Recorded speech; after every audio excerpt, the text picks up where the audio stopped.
Finally पता चला है कि विलन्स भी अपने पति को खुश करते हैं। यानी गायत्री आज अपने पति को खुश करने के लिए पिज्जा बना रही थी। वीडियो देख के जहाँ सासू माँ बोल रही बेटा मैं मदद कर दूं, गायत्री ने बोला बस मेरी मदद करनी है तो इस किचन से बाहर चले जाइए। जगदीश मुझसे गुस्सा है तो मैं जगदीश के लिए बनाती हूँ। सबसे पहले तो पिज्जा की रोटी के लिए रोटी बनाई है। रोटी के ऊपर सारे प्याज टमाटर आलू प्याज पनीर छौंक के डाल दिए। ओवन घर में है नहीं, तवे पे बनाया है पिज्जा। पिज्जा बनाते समय सारे टॉपिंग डाले गए, उसके ऊपर गैस पे ढका गया और बोला कि 10 मिनट के लिए उसको छोड़ दो। तो गायत्री मजे से टेबल पर बैठ के एंजॉय कर रही है मोबाइल को। जहां ओम आता है और देखता है, बोलता है वाह क्या नया पिज्जा बनाया है भाभी ने। मान गए ये फ्लेवर भैया खाएंगे तो खुश हो जाएंगे, पर देखा जला हुआ था। ओम इतना खुश देख के बोला कहीं इसको नौकरी तो वापस नहीं मिल गई। अगर इससे नौकरी मिल गई तो कैसे चलेगा, कहीं मेरी नौकरी तो खतरे में नहीं आ गई। अब गायत्री आ चुकी है पूरी तरह टेंशन में। और ओम को नौकरी मिली या नहीं मिली, ओम क्यों इतना खुश है, उसका एक रीजन दूसरा है। ये सब कुछ क्यों हुआ और एपिसोड यहीं पे क्यों खत्म हुआ, इसके लिए हम पीछे जाएंगे। पीछे यानी कि दोस्त बात कर रहे थे नौकरी की, तो एक दोस्त की नौकरी की स्लिप मिली कि उसकी 40,000 सैलरी है, इसकी स्लिप लेके वो ओम दिखा देगा, फिर उसके ऊपर लोन ले लेगा। तो वो रास्ते में बैठ के चारों दोस्त नौकरी नौकरी नौकरी नौकरी करके नाच रहे थे, एंजॉय कर रहे थे। जहां ईशा वहां से गुजरी और ओम को देखा, बोला वाह क्या खुश रह रहा है। ऐसे ही खुश तो मैं पूरी जिंदगी में कब रही थी आखिरी बार मुझे खुद को नहीं पता। वहां से निकली और एक पत्थर बाय चांस गाड़ी से उछल के ओम के पिछवाड़े पे लगा।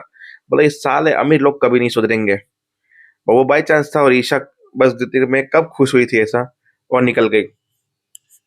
रास्ते में ईशा को फोन आता है कि भाई ध्रुव का मेरे को हार्ट अटैक आ रहा है, पता नहीं मेरे को क्या हो जाएगा, ईशा जल्दी से आओ। और ईशा फटाफट गाड़ी भगाती है, ध्रुव को फोन करती है मैं आ गई मैं आ गई मैं आ गई। और वहां पहुंचती है तो ध्रुव पहले से ही बेहोश पड़ा होता है। उसको उठाने की कोशिश करती है, फिर वाह यानी कि सरप्राइज मजाक किया। फिर ईशा डांट देती है कि ये मजाक था, उनसे पूछो कि जब कोई इंसान टाइम पे नहीं पहुंच पाता है तो उनकी क्या हालत होती है, क्या दशा होती है। ऐसी सब चीजें ईशा ने सुना ली। फिर इमोशनल होकर सब पता मैं यार पापा की टेंशन कर रही हूँ, पापा को फिर से अटैक ना आए। पापा पैसों के उनके पास लगातार फोन आ रहे हैं, इंडोनेशिया की डील कैंसिल, पता नहीं क्या क्या मेरे दिमाग में चल रहा है, मैं इतनी टेंशन कर रही हूँ और तुम मजाक कर रहे हो मेरे साथ। मतलब मुझे पता है कि इंडोनेशिया की डील कैंसिल हो गई, वहां से पैसे नहीं आ रहे हैं, तुम तकलीफ में चल रही हो, पापा के साथ क्या हुआ सब कुछ मुझे पता है, और इसके लिए मैं तुम्हारी मदद करने के लिए आया हूँ। और इससे पहले ईशा अपनी दोस्त से मिली थी, उससे मदद मांगी थी, उसने मैसेज किया था कि 15 लाख की जरूरत है। उसकी दोस्त 1.5 लाख रुपए लेके आई, उसको ऐसा लगा कि 1.5 लाख है, उसने जीरो कम गिने शायद। उसने भी ऐसा ही बोला ये लो तुम्हारी मदद, तुमने हमने कॉलेज में बहुत मदद की है, पॉकेट मनी से बहुत पैसे दिए, तो ये लो 1.5 लाख रुपए। बोला 1.5 लाख तुम तुम्हारे पास रखो, मैंने 15 लाख मांगे थे। बोला अरे मैं जीरो देखना भूल गई।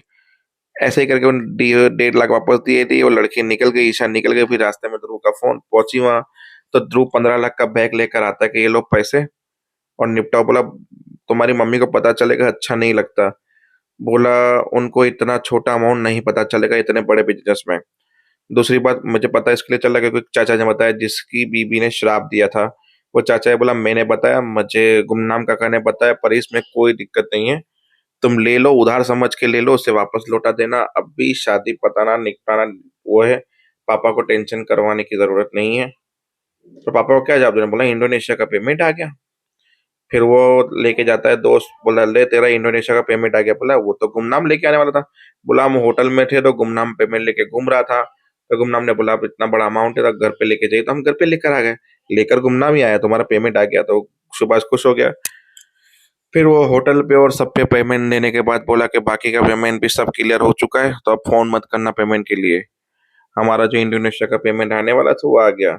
आई एम श्योर आपका इंडोनेशिया का पेमेंट ही आया है ये, क्योंकि जहां तक समाचार और न्यूज दिखा रही है इंडोनेशिया में बाढ़ आने की वजह से सारी डील्स सब कुछ रद्द हो चुकी है, ना इंडोनेशिया में कुछ जा सकता है ना इंडोनेशिया कुछ आ सकता है। खैर छोड़ो, हमें तो पैसों से मतलब है, पैसे आ गए। फिर गुमना को पड़ती एक थप्पड़, वो भी खींच के। सच बताएगा कि ये क्या बोल रहे हैं। बोला मैं बताता हूँ सच, ये जो बोल रहे हैं वो सच है। थप्पड़ खाने के बाद सच बोला और मदद करने के लिए थप्पड़ मिला गुमनाम को। फिर बोला कि मैंने आपके दोस्त को बताया था, आपके दोस्त ने ध्रुव को बताया, ध्रुव ने पैसे की मदद की और हम लोग पैसे लेकर आए।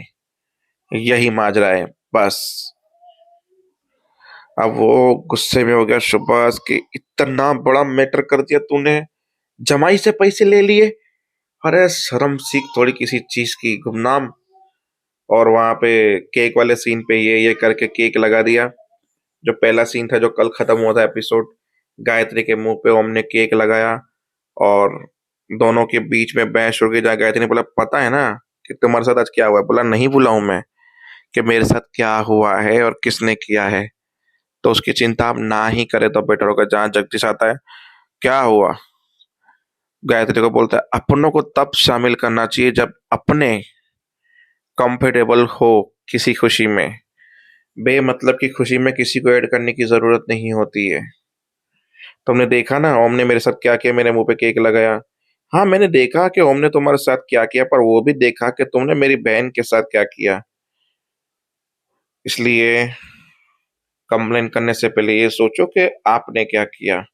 तो जगदीश इस बात पे गुस्सा हो गया और ओम को और बाकी परिवार वालों को खुशी हो गई कि गायत्री को गायत्री के पति ने डांट दिया, वो भी पहली बार। तो रूठ के चला गया और उसी की कोशिश पिज्जा बना के हो रही थी, जो काला सांड बन चुका है पिज्जा। तो बस आज का एपिसोड यहीं एंड और समाप्त।